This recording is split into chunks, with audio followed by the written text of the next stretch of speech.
Welcome in, everyone.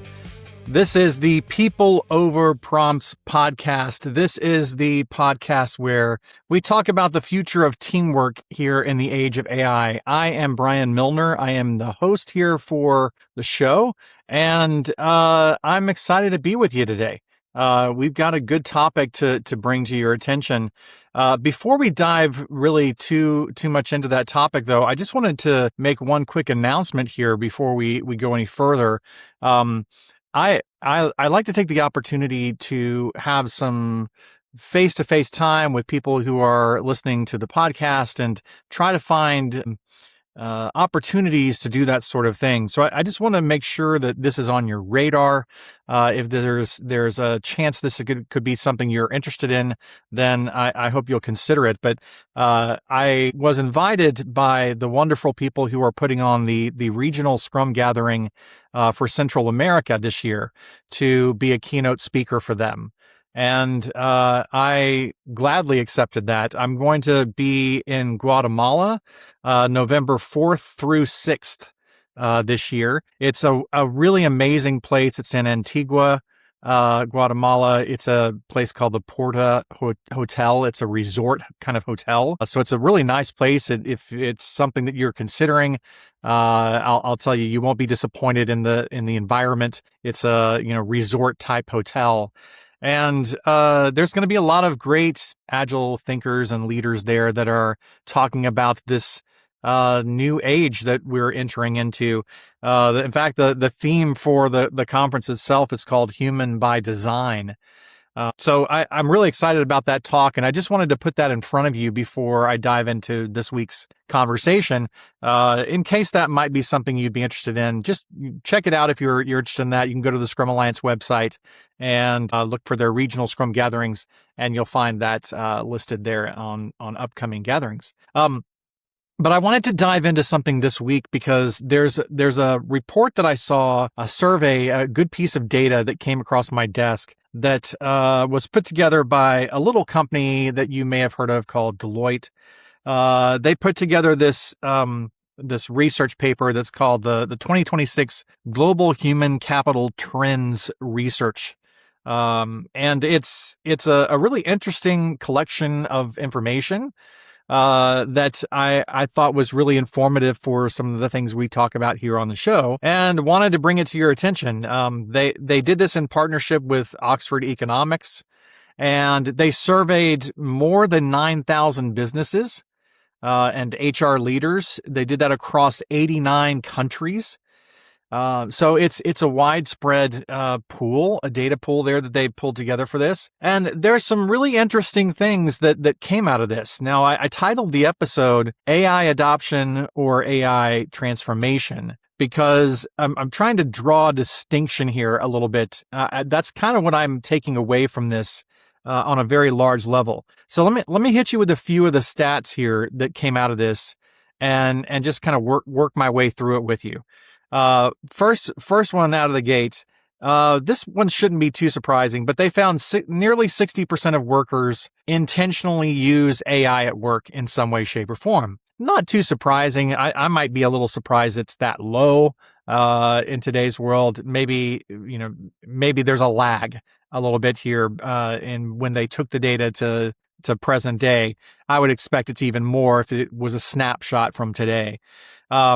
Another kind of interesting portion of that, most organizations, 59%, almost that same number, are taking a tech-focused approach to AI. Now, this is a very clear distinction they're trying to make. They're saying that they layer AI what they're saying by taking a tech-focused approach to AI is that they layer AI onto legacy systems and processes rather than reimagining how humans and AI interact, how they collaborate, and how they make decisions. And that's obviously something that we're trying to focus on here in this podcast is really that difference in approach.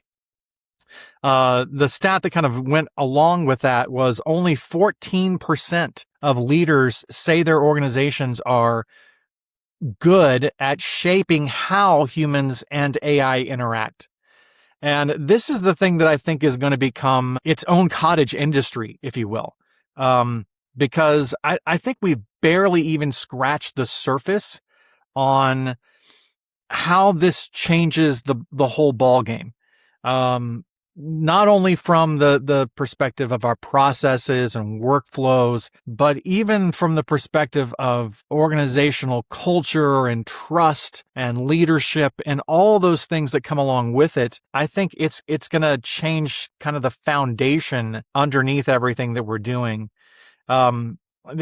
This research also, Deloitte, it suggests here that organizations that are getting the most from their AI spending are not simply just buying technology, not taking that tech approach, but they're actually actively redesigning roles, workflows, decisions, and the relationships that are around it.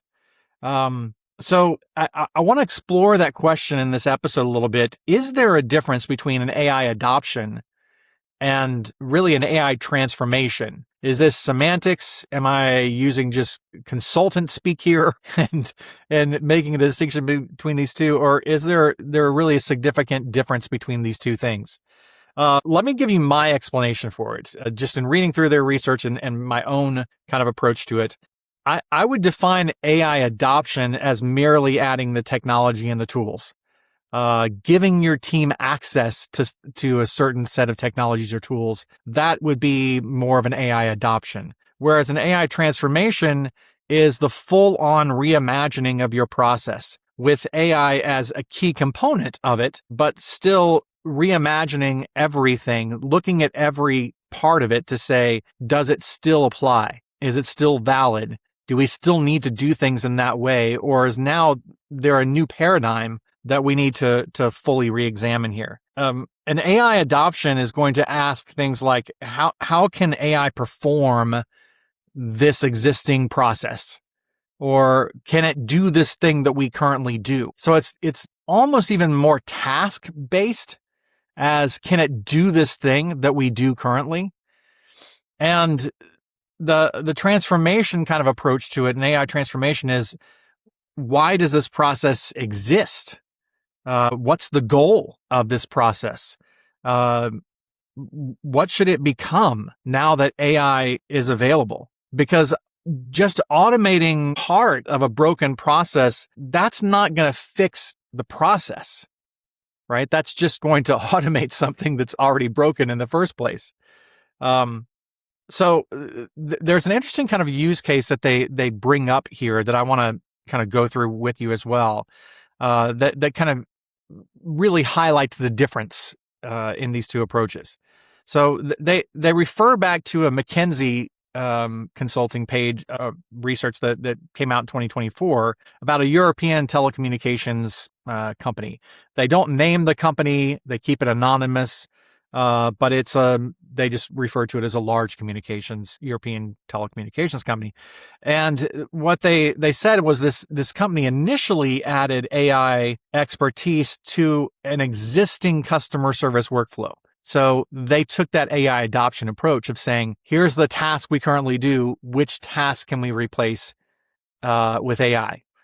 And here's the kind of interesting result of it, that they found that they only received a 5% productivity improvement when they did that. 5%, right? So we see these amazing stats that people are putting out there for AI adoptions and what AI can do for places.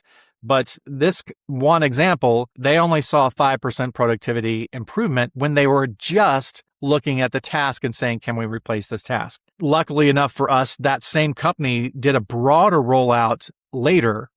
And during this broader rollout, they took the transformation approach. They invested heavily in the redesigning of the human AI relationship. They changed their workflows. They changed their training approach. They looked at their escalation paths and the points where people should trust or question AI. I've heard this referred to as sort of the trust boundary, trying to identify that trust boundary line to say, here's where we can trust AI up to this point, but beyond this point, no, we really can't trust AI. It doesn't have the expertise to make that call. And when they redesigned using that systems approach to it, that produced a 30% productivity improvement. So 5% versus 30%. And it's the same basic category of technology here. We're not talking about two different systems or two different types of technology. It's the same kind of technology that we're implementing in both cases, but the difference was not simply a smarter model. It was a difference in design of the work that was around it. Now, to be clear, that doesn't mean that every company is going to see that difference. It's not going to see every company's not automatically going to get a 30% improvement. It is, anecdotal. It is one company, but it is a use case you can look at to kind of examine the difference in approaches in that same type of environment. And I think it also does a really good job of illustrating the opportunity that I think a lot of companies are missing today because they don't really take that full-on transformation approach. It's not about just training your company, your employees to prompt better, right? It's about addressing some more fundamental questions like what should the human handle? What should the AI handle? When should it be checked? When should the person trust it, or when does it need to be verified? Who owns the final outcome? When an organization prioritizes work design, Deloitte actually found in their research that they're twice as likely to exceed their expected return on their AI investment. And that's huge, right? So again, prioritizing the work design when they're implementing AI, twice as likely to exceed their expected return on AI investment. People are spending a lot of money on this.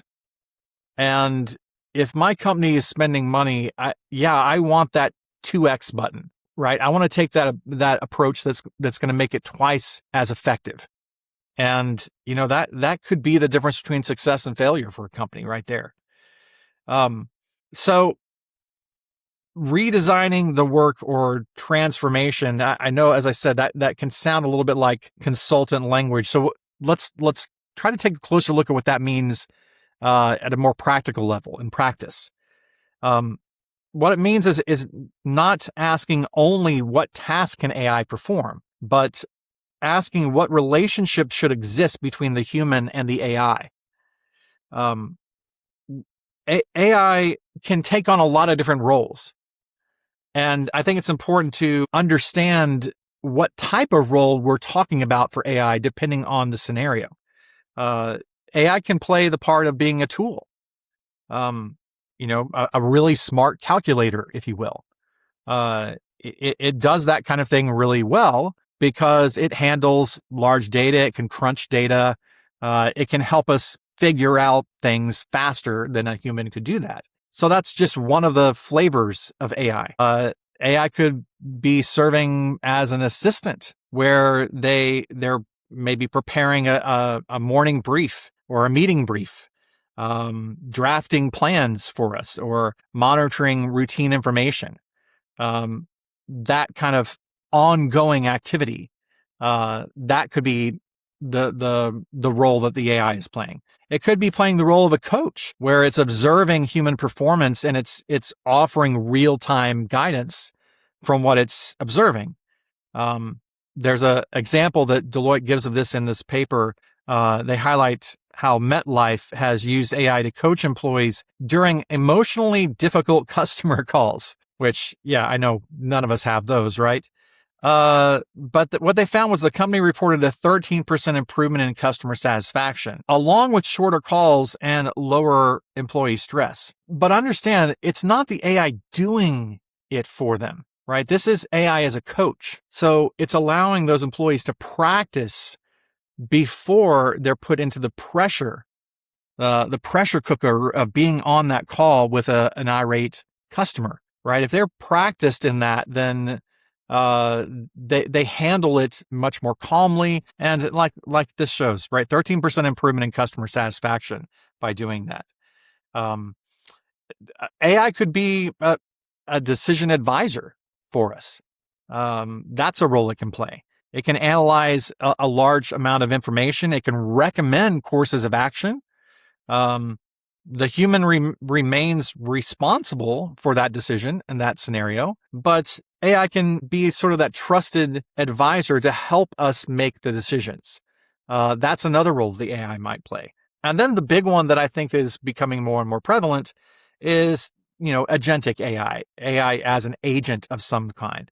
When AI receives some kind of a larger goal, an objective, and the AI then is actually determining steps. It's using specific tools and skills. It's performing work with, some limited version of supervision, and probably less and less as it grows and gets better. That could be something that the AI is doing. So design questions in that scenario become a lot more serious about how we're working. What authority does the agent have? What systems can it access? What does it have the power to approve? When must it be stopped? Right? When must there be a gate, a stopping point to make sure that it's not just spinning off and doing something endlessly? Right? What happens when the situation falls outside of its instructions? That's something important to consider. When someone says then we use AI, that really tells us almost nothing. And it's, we have to come back and say, are they using it as a calculator, as a coach, advisor, agent?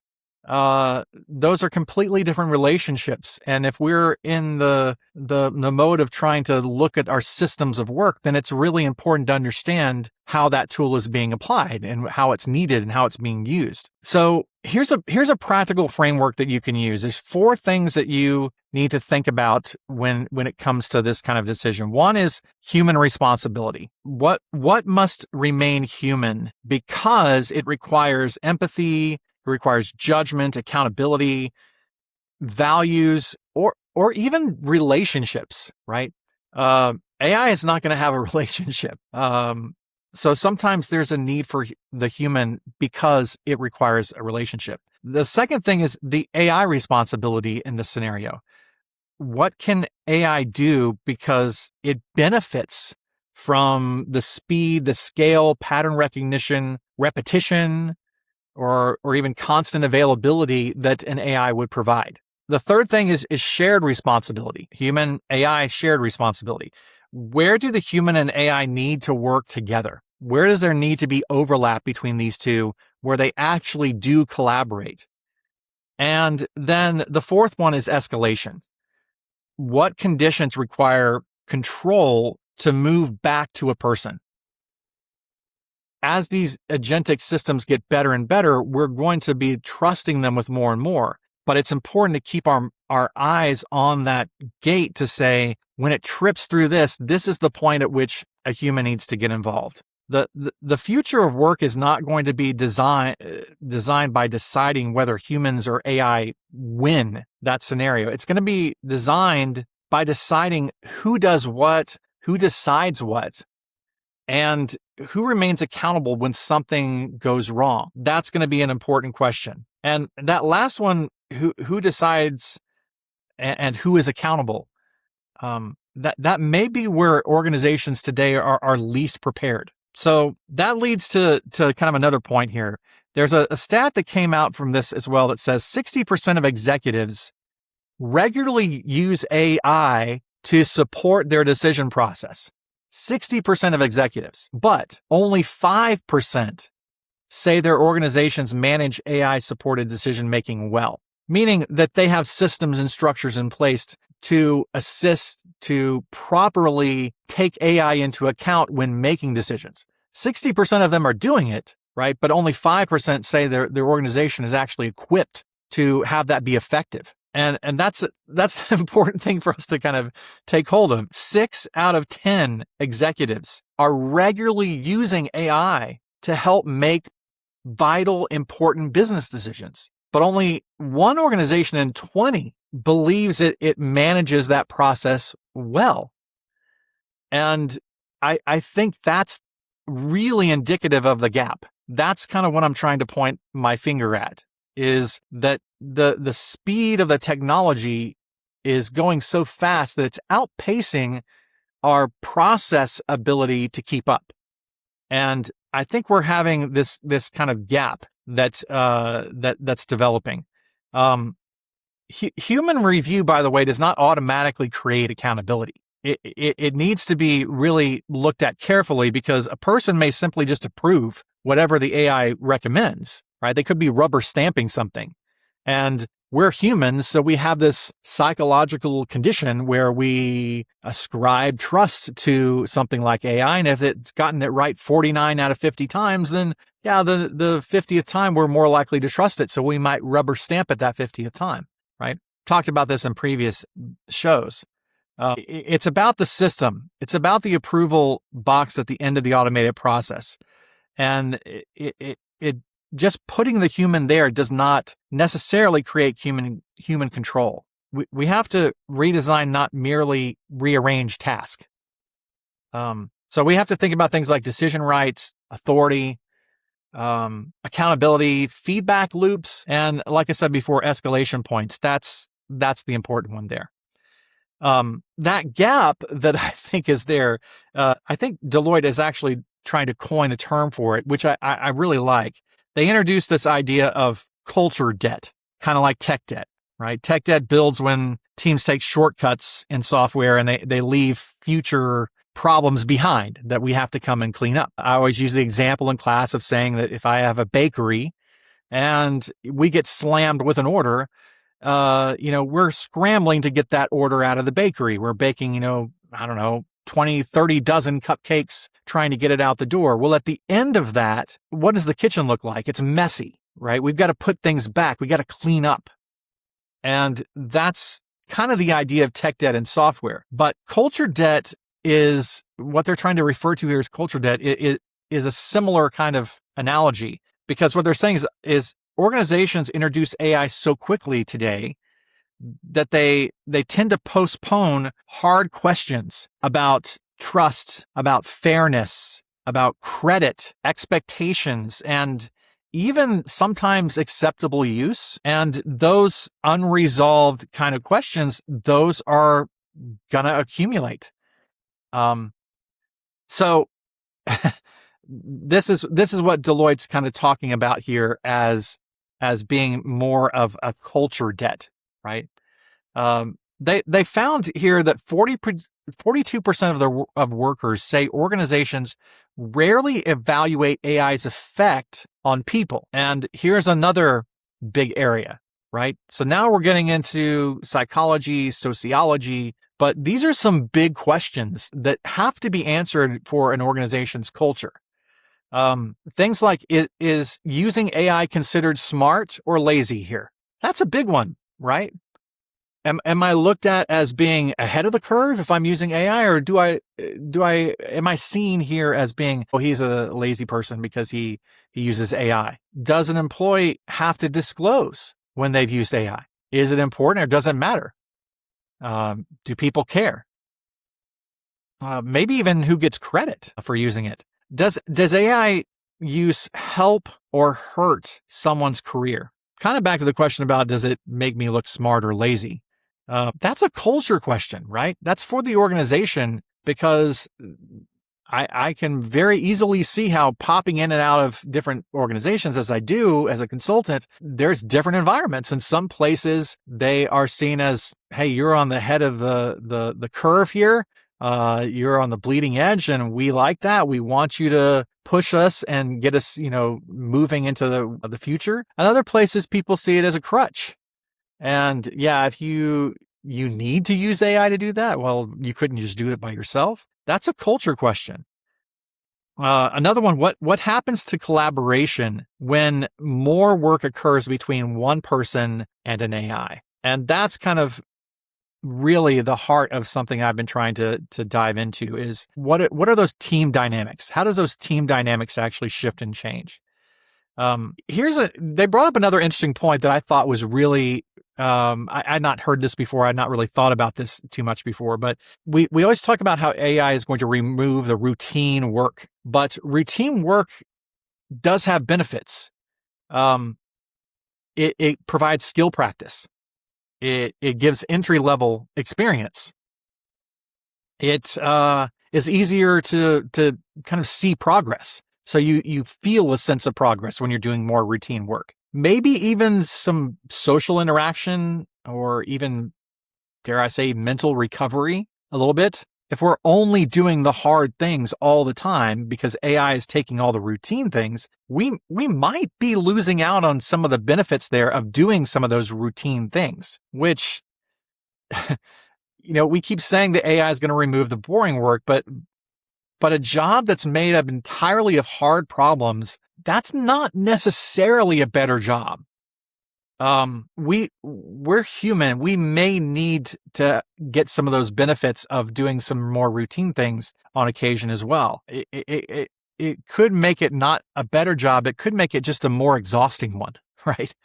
And I think that's something that we're going to have to wrestle with culturally in our organizations. So work redesign here, when we talk about doing an AI transformation, it cannot mean designing only for speed and cost. It's got to account for learning. It's got to account for meaning, for judgment, for trust, for sustainable performance, not just burst. Because otherwise the organization may gain efficiency, but it could be quietly kind of damaging that system that it produces the work.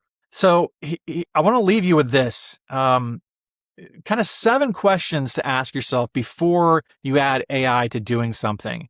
One is, what outcome are we actually trying to improve, right? What's the intended outcome from this thing that we're doing? The second one is, why is the work currently organized this way? Is it organized this way because we had a scarcity before of skill? Is it organized this way because we had a scarcity in the people that did this work? Maybe that's no longer the case if we're using AI to do that thing. The third one is, what parts exist because of limitations AI has now removed for us? Were there bottlenecks that we were trying to get our way around that now there's no longer a bottleneck there because AI doesn't have the same bottlenecks? The fourth one is, what should AI do and what must remain human? For the reasons we talked about earlier in the show, but things like relationships and other things. What are the things, judgment calls? What are the things that must stay human? What pieces of work must remain with a human? The fifth one is, who has the right to make each decision? Not only human or AI, but which human? The sixth one is, when must AI stop and escalate to a person? I think this is going to be a really important part of how we redesign our systems, is those escalation paths. When does it flag something? When does it trigger something? When does a human need to see this? Because if we do that on everything, then we're going to lose the benefit of the speed. But if we don't do it enough, then we're going to get AI slop. So we need to have some balance between that. And the seventh one was, how will we know the work became better, not merely faster? And I think that's a really important one to consider, right? How will you know the work is better, not just faster? And if you ask yourself those questions, I think that you can start to wrap your head around, are we really transforming this? Is this a transformation with AI, or is it just adopting certain tools and skills into our organization? So it's a really interesting study and research paper that I'll make available to you here on the website at agilityevolve.com/podcast. That's where you can go for our show notes and anything else here from our show.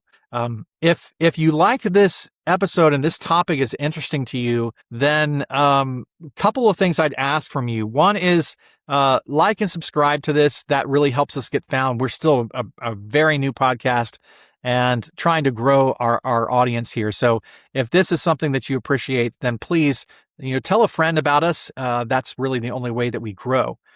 And then also email us if there's something that you liked or don't like about this. If there's someone you want me to have on as a guest, or a topic you want to hear me talk about here, If you want to ask me a question and want me to dive into some research on something, I'm more than happy to do that. This is a labor of love for me. I'm not making a dime off of this. So this is just something I'm doing because this topic really, really interests me. And, I want to talk about the things that you guys want to hear. So if there's a topic you want me to go into, please email me. You can email me at Brian, and that's with an I, Brian, at agilityevolved.com. Again, that's Brian at agilityevolved.com. And I will respond to every single email that you send me. So I really appreciate any feedback that you give me there at our email address. And that'll wrap us up for this week. So appreciate you joining us, and we'll talk to you next time on another episode of People Over Prompts Podcast.